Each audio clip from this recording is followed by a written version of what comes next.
What's up, everybody? Welcome back to Off the Wall. My name is Bogz. Today I'm going to be reviewing the movie Alien Romulus. First of all, if you're new to the channel, please consider subscribing, like this video, and give us a comment below what you guys think. So this will be a short and sharp review, of course. I'm not going to keep you too long, don't worry. And it will be a spoiler-heavy review. So Alien Romulus is a return to the franchise off the back of Alien Covenant. This was directed by Fede Álvarez, who's particularly well known for indie or smaller budget movies, horror movies in particular. And yeah, a pretty good casting decision to have him as the director returning to the franchise. It's a smaller scale story, lower budget, pretty much an unknown cast as well. Overall, firstly, I will say the directing style is pretty fantastic in this movie.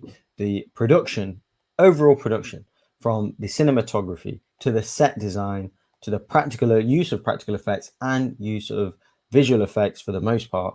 I'll come to that a bit later, the visual effects. But yeah, for the most part, the sound design was absolutely beautiful. Some parts in this movie not only a tribute and a love letter to the Alien franchise as a whole, just beautiful, to be honest. For example, the computers that we use straight out of Aliens and a throwback to the original movies, all that, a lot of respect. And the movie is pretty much a love letter to the Alien franchise and almost a greatest hits to what's come before. And there is a lot to like about this movie, a lot of good things, but there are some negatives as well. So it's not my favorite of the Alien franchise by far. It's not at all in the top tier of the Alien franchise. It doesn't beat one or two, of course, anywhere near them, to be honest. I mean, there were quite a few negatives I do have, unfortunately, but there is a lot to like about this movie as well. It is a fun time in the cinema, but I do have my issues with it. I didn't mind a back to basic approach, concentrating on the horror elements of the Alien franchise. I mean, there is action in it. It is a thriller story as well, but mostly it is concentrating on the horror. Pretty generic story, to be honest with you. And the third act is obviously very predictable. If you've seen any of the other Alien movies, you can pretty much guess scene by scene what's kind of going to happen. The whole third act, you can more or less guess. And I can understand people's issues where you feel like the movie dropped off in the kind of third act. To be honest, me personally, I struggled in the first act. I thought it was pretty dull, uninspiring in terms of the, the greater themes, the grander themes that the Alien franchise brings, whether it's basic sci-fi exploration or investigating aliens, and the grander themes that the Alien franchise touches upon. I personally like the newer Alien movies. That's obviously Prometheus and Alien Covenant. I do really enjoy the world building, investigating the background of the engineers and the David character and the grander themes of like where we come from, how we came to be, that kind of thing. I do find that stuff really intriguing and fascinating. Obviously, this movie is a long way off that. It is back to basic, smaller cast approach, which I didn't mind. I didn't judge that going in because I am a fan of the Aliens franchise, and I did kind of like the first trailer as well. So I was excited. And as I said, it's definitely a love letter and almost a greatest hits to the Alien franchise. And I do respect that. You can see that they have a clear love for this franchise. Main positives were, as I said, the overall production of the movie, set pieces, absolutely fantastic. Sound design, the music was good as well, really setting the tempo, which was a reflection of the previous movies. And they're exploring a spaceship, and there's aliens on board, and they're trying to escape. That's as paper thin as that is, that's the generic spine of the movie. But as I said, there are a number of things that really pulled this movie down for me, unfortunately. I'm going to be honest, the cast, I just didn't buy. Nothing wrong per se with the performances, but Rain and Andy, their dynamic in particular, I didn't like it. I really didn't buy it. For me, they didn't earn it. It wasn't engaging enough. I didn't buy the characters, Andy. I actually felt the android Andy, before he had his kind of chip installed, I thought it was rather irritating. I know that they try and make him like a malfunctioned or has some kind of difficulties or physically and verbally and mentally, but I found it quite irritating, and I didn't feel sorry for him at any point. I know the movie wants you to feel sorry for him, particularly him getting bullied and pretty useless as well, and she sees him as a little brother, but I really didn't care. That there's two major issues with this movie for me. The story I felt was paper thin, and uninspiring, and the characters I didn't care about. I wanted the xenomorphs and the face huggers and all the other aspects of the movie in terms of just space travel and things like that. I wanted them to die. I found the characters really, really dull and irritating and not memorable at all, particularly reflecting on like the first Alien, the second Aliens movie, even including Prometheus. Like for me, I cared about the cast. I cared about the crew on the mission. I wanted them to survive, to work together, even though they're all clashing. The science officers, these guys are a ragtag bunch of, they're not teens, but young adults, don't know what they're doing.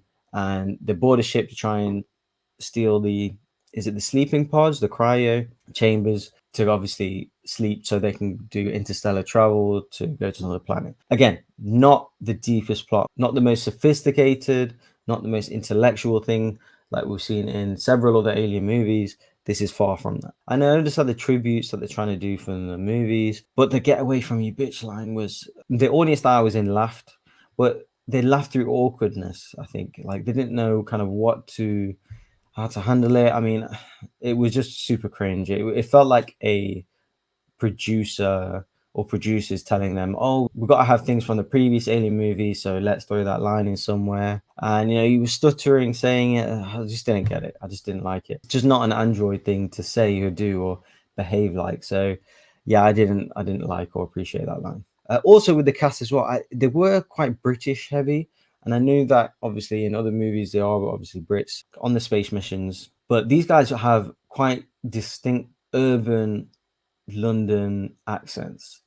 And I will feel like some people maybe who are not British will feel like they're quite hard to understand. They just didn't fit in the world for me, and they actually took me out of the movie. They use dialogue that like slang and lingo specific to London here, and I picked it up, and I knew myself that this doesn't fit, and it felt awkward in this universe. So I didn't particularly like that, and it made me want them to get killed a lot sooner than they did, to be honest. And talking about referencing other movies, I did actually quite like the Prometheus reference. Obviously, Prometheus, I believe, has a beautiful score, and I did like the moment they used the theme from Prometheus. But I also like the use of I don't know where it's called, the black ooze, which was almost the integral part of the Prometheus movie, and the whole David storyline was to extract that ooze and take it back to Earth and experiment it. And they carried that on. We have the android Rook, I believe his name was, which was obviously the same kind of android as Ian Holmes' character from the original Aliens movie. I was quite surprised and shocked that they did that. I was not expecting that. I didn't know. I didn't see any leaks or anything like that. So that was a real surprise. But I quite like they used the ooze from Prometheus for that to have a involvement in this story. And obviously the ooze or the parasite that particularly David uses in Prometheus is used to create xenomorph eggs and other creatures, basically. So the pregnant girl was injected herself with that, and then we saw what came out in the third act of the movie. And something kind of similar happened in Alien Resurrection. To be honest, the CG on that, I mean, it was better in Alien Resurrection, to be honest. I mean, the build-up was good, the tempo, the music, like I said, the sound design was fantastic, but actually seeing it when it was revealed, it kind of looked like part engineer, part human, part xenomorph, like part alien, and it just didn't resonate too much with me, or I didn't actually find it scary. The build up was, but the reveal was a letdown, to be honest. The last kind of 20-25 minutes, that is a controversial part in the movie because it just turned wacky at that point when the lady injected herself and then she's born this parasite or whatever it is, and it's a baby that comes out in a shell, and then 30 seconds later it's like a fully grown giant monster thing, alien thing. So the second act was my favorite part of the movie. The story flowed really well. The face huggers were the main villains, and I like the details it went into, when it got the kind of the Bogz girl. See, I don't even know the characters' names. Not that I haven't checked, it's just because I don't want to check. Like, they're so forgettable and unlikable. Like, I wanted these guys to get killed sooner. So the extra details, and I kind of like the way the guys like battered them off. Like, you don't really see that in other movies. When a facehugger attacks people in previous movies, I've always thought, oh, why don't you kind of do this or do that? And they kind of did these things to avoid getting latched onto in these movies. So that was pretty interesting the way they did that. And also, freezing it and then taking it off and seeing how long the kind of tail is that injects the person, the host. Yeah, the human hybrid alien thing. Not only in Alien Resurrection, we've seen that. We've also seen that in Prometheus, where David obviously helped create some kind of hybrid xenomorph thing, and also in Prometheus as well. So just the overall look of it wasn't down with, didn't buy.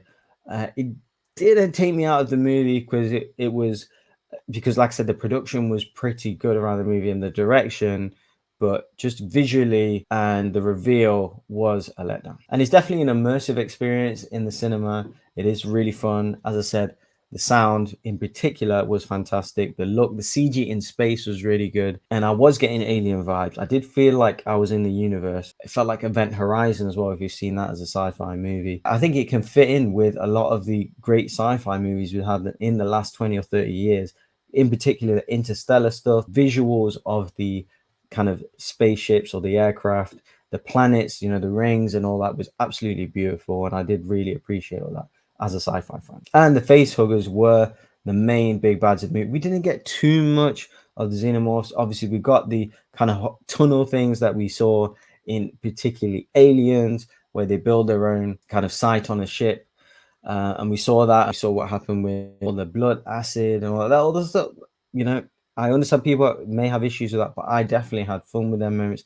That was all pretty cool. And the fear that the face huggers bring is that you can't do anything about them. You can run, you can hide, but they will get you. So they do install the fear and the horror elements really well. And of course, the die motherfucker thing was also a direct rip-off from other movies as well. And again, not really needed, to be honest. That just felt like a franchise production studio involvement thing. So as you can tell, I'm very split on this movie, in particular with the Ian Holm Rook involvement. I was pleasantly surprised to see him in the movie. I thought it was a good idea.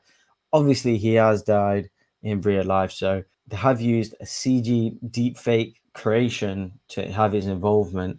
But the way when he was in person in the scene and they stood him up and connected him, the CG was horrendous. His face was laughably bad. It was really awful graphics, I have got to say. But after they kind of left him and his involvement was via a monitor or a screen, the CG looked good. The CG looked good behind the screen. That's how it should have really been left, to be honest. The actual face of him was really bad. I believe that they did like a Rogue One style visual effects where they had a different character in the role and they kind of deep faked his face or something, but it really, really was poor, especially when he was talking and that stuff. You could see someone else and it was just, not good enough. I was really trying to suspend my disbelief because I wanted that character's involvement because he is a villain. He's probably the main villain, kind of antagonist in this story. But as I said, apart from his involvement on a monitor, it was not good. So overall, obviously, I'm really torn on this movie. Production-wise, fantastic, almost ingenious. Some of the stuff was, as I said, the set design, graphics, sound, lighting, cinematography, absolutely beautiful. They did a fantastic job with all of that stuff. It was let down by the paper thin story, characters I didn't care about,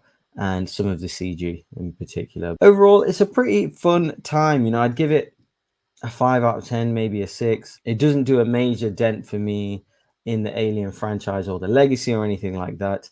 Where it fits on the list, I don't know. Like I said, I am a fan of the Alien franchise. I do actually like all of the Alien movies, believe it or not. I don't know where I put it. I haven't decided yet. Maybe I need to watch it again, perhaps on home release. But what do you guys think of the movie? Let us know in the comments below. And don't forget, please consider subscribing, like the video, and we'll catch you guys.